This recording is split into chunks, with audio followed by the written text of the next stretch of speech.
New York-based financial powerhouse BlackRock is making significant changes to its application for a spot Bitcoin exchange-traded fund, ETF, inching closer to securing approval from the U.S. Securities and Exchange Commission, SEC. In its recent amendment to the ETF proposal, BlackRock voiced concerns about the unregulated nature and opacity of digital asset exchanges, as well as the broader Bitcoin market.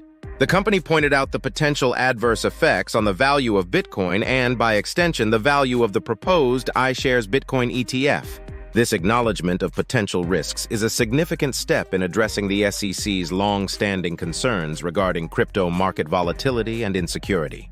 BlackRock's amended proposal also highlighted the competitive landscape, acknowledging that there are no guarantees of the trust achieving initial market acceptance and scalability. Moreover, the filing included details on how the price of the spot Bitcoin ETF will be determined, utilizing a CF benchmark index.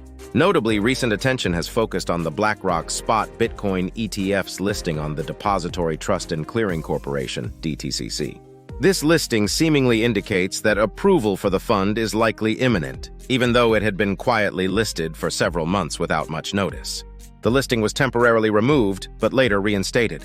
The changes and increased transparency in BlackRock's ETF proposal suggest that the asset management giant is committed to overcoming regulatory hurdles and providing new investment opportunities in the world of cryptocurrencies. As the SEC and BlackRock continue their discussions, the crypto market eagerly awaits the potential benefits this approval could bring.